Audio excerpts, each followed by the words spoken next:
Halo, apa kabar? Oh iya, selamat datang di tahun 2023. Semoga menjadi tahun penuh kebahagiaan bagi kita semua. Dan kini saatnya Anda menyimak berita Medan bersama saya, Tia Anissa. Sejumlah berita menarik akan kami sajikan untuk Anda dan berikut 3 berita utama hari ini. Para pekerja di Sumatera Utara mendapat kenaikan upah bahkan hingga 7,5%.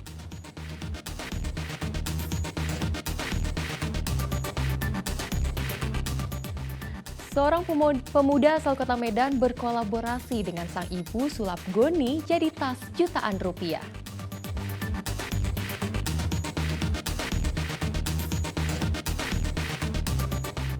Sambut tahun 2023, warga di Sumatera Utara berharap adanya perbaikan di sektor infrastruktur jalan di sejumlah daerah.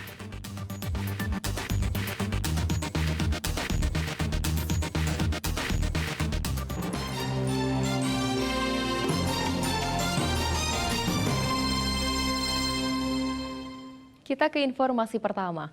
Memasuki tahun 2023, para pekerja di Sumatera Utara mendapat kabar bahagia dengan kenaikan upah bahkan hingga 7,5%. Bagaimana tanggapan para pekerja dan alasan apa saja atas penetapan angka upah tersebut? Berikut informasi selengkapnya.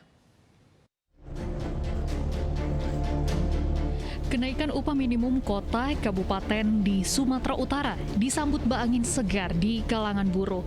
Kenaikan upah tertinggi di Sumatera Utara merupakan kota Medan, yakni 7,5% menjadi 3,6 juta lebih. Disusul Kabupaten Batubara dan Deli Serdang dengan kenaikan 6% lebih menjadi 3,4 juta rupiah. Kenaikan ini disambut bahagia kalangan buruh dan pekerja industri di Kabupaten Deli Serdang. Sebagai kota yang berdekatan dengan kota Medan, para pekerja pabrik di Deli Serdang didominasi warga Medan. Kenaikan upah tahun 2023 yang telah ditetapkan Gubernur Sumatera Utara Edi Rahmayadi merupakan tertinggi dalam 10 tahun terakhir. 3 tahun ya kan, warga Deli Serdang ini tidak mengalami kenaikan. Tambah lagi sekarang, BBM juga udah mulai naik, kebutuhan makin mahal, jadi saya rasa ini sangat bagus lah Bu untuk pekerja-pekerja kita di pabrik ini khususnya, dan umumnya untuk di Kabupaten Deli Serdang sendiri. Syukurlah kenaikan tahun ini itu agak lebih besar, karena kan mengingat tahun semalam tidak naik, tahun-tahun sebelumnya juga kenaikannya nggak sampai sebesar itu kan gitu. Kenaikan upah minimum kota Medan sebesar 7,5% tertinggi di Sumatera Utara merupakan hasil rapat bersama dengan Dewan Pengupahan Kota Medan. Besaran upah 3,6 juta rupiah dinilai sebagai jawaban atas kenaikan harga kebutuhan dan indeks harga konsumen. Kenaikan kita 7,52, jadi itu menjadi total 3,6 juta rupiah. Ini nanti kami bekerjasama dengan lembaga kerjasama tripartit, kami akan melaksanakan tim monitoring, yaitu dari pemerintah, unsur serikat, dan juga unsur apindonya.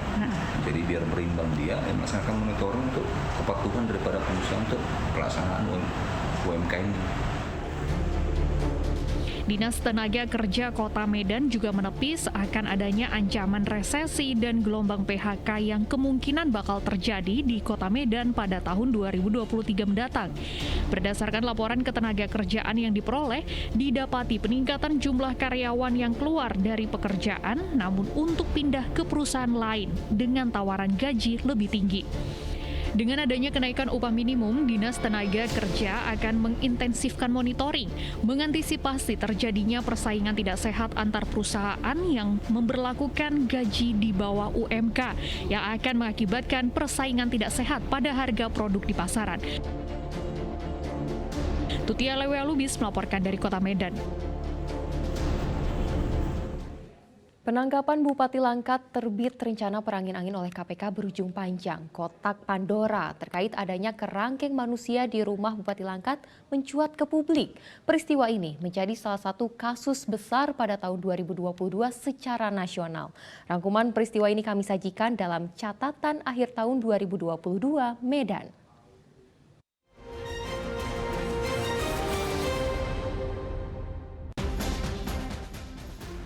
Tim Komisi Pemberantasan Korupsi melakukan operasi tangkap tangan terhadap sejumlah pejabat di pemerintahan Kabupaten Langkat di salah satu kafe di Kota Binjai. Kala itu, PLT juru bicara KPK Ali Fikri membenarkan adanya operasi tangkap tangan tersebut. KPK memiliki waktu 1 kali 24 jam untuk menentukan status tersangka atas adanya dugaan kasus korupsi. Bupati Langkat terbit rencana berangin-angin terjaring dalam operasi tangkap tangan KPK pada 18 Januari 2022 bersama beberapa orang lainnya yang diduga pejabat di lingkungan Pemkab Langkat dan pihak swasta di salah satu kafe di Kota Binjai. Selain melakukan operasi tangkap tangan, penyidik KPK juga menggeledah rumah pribadi Bupati Langkat di Desa Raja Tengah, Kecamatan Kuala. Dalam penggeledahan tersebut, rumah terbit rencana perangin-angin dijaga ketat aparat dari Brimopolda Sumatera Utara dengan senjata lengkap. OTT KPK ini dilakukan diduga terkait tindakan suap di pemerintahan Kabupaten Langkat yang melibatkan Bupati Langkat dan sejumlah pejabat pemerintahan serta pihak swasta. Setelah ditangkap KPK dalam kasus korupsi, penangkapan Bupati Langkat nonaktif terbit rencana perangin-angin seolah membuka kotak Pandora terkait dugaan tindak pidana perbudakan. Hal ini terungkap setelah KPK melakukan penggeledahan rumah terbit dan menemukan kerangkeng manusia di dalamnya. Ya, dan kita temukan betul ada tempat menyerupai kerangkeng, ya, yang berisi 4 orang pada waktu itu, ya, 4 orang. Lalu sebenarnya dari pendataan kita, pendalaman kita bukan 4 orang itu. Kita dalamin itu masalah apa? Kenapa ada kerangkeng? Dan ternyata dari hasil pendalaman kita, memang itu adalah tempat rehabilitasi yang dibuat oleh yang bersangkutan secara pribadi. 8 tersangka kerangkeng manusia milik Bupati Langkat nonaktif terbit rencana perangin-angin diperagakan pada rekonstruksi yang digelar tertutup di Aula Tribartra, Polda Sumut, 25 Mei 2022 lalu. Rekonstruksi berlangsung dalam penjagaan ketat personil polisi. Rekonstruksi ini dibagi dalam 3 sesi berdasarkan jumlah korban yang dilaporkan meninggal akibat penyiksaan. Dari keseluruhan terdapat total 68 adegan.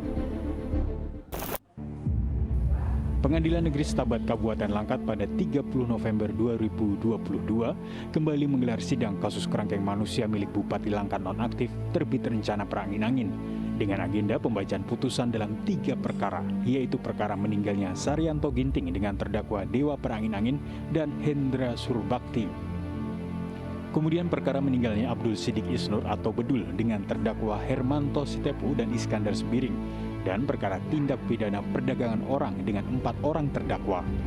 Dalam pembacaan amar putusannya, majelis hakim yang dipimpin Halidah Rahardini menjatuhkan vonis 1 tahun 7 bulan kepada terdakwa Dewa Perangin-Angin yang merupakan anak kandung Bupati Langkat nonaktif dan Hendra Surbakti. Begitu juga dengan terdakwa Hermanto Sitepu dan Iskandar Sembiring. Keempat terdakwa divonis 1 tahun 7 bulan karena terdakwa dinilai secara sah dan meyakinkan telah melanggar pasal 351 tentang pengeroyokan yang menyebabkan korban meninggal. Sementara itu untuk perkara tindak perdagangan orang atau TPPO, hakim memvonis 4 orang terdakwa berbeda. Terdakwa Suparman Perangin-Angin divonis 2 tahun penjara, sedangkan 3 terdakwa lainnya, yaitu Rajisman Ginting, Jurnalista Surbakti, dan Terang Ulur Sembiring divonis 3 tahun oleh majelis hakim. Kami rasa itu hukuman yang cukup berat. Kenapa ada rentang waktu?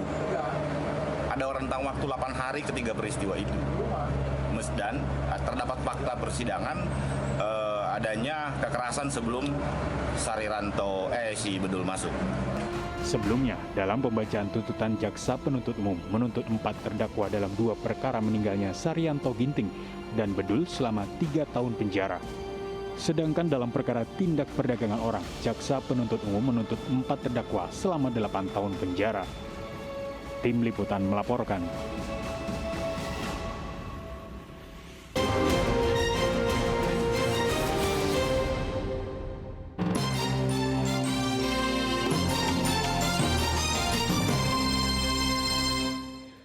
Terima kasih Anda masih bersama kami. Bagi Anda yang baru saja bergabung, kami hadirkan kembali 3 berita utama hari ini.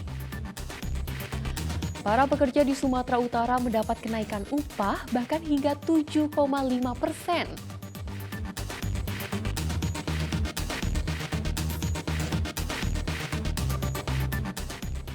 Seorang pemuda asal kota Medan berkolaborasi dengan sang ibu sulap goni jadi tas jutaan rupiah.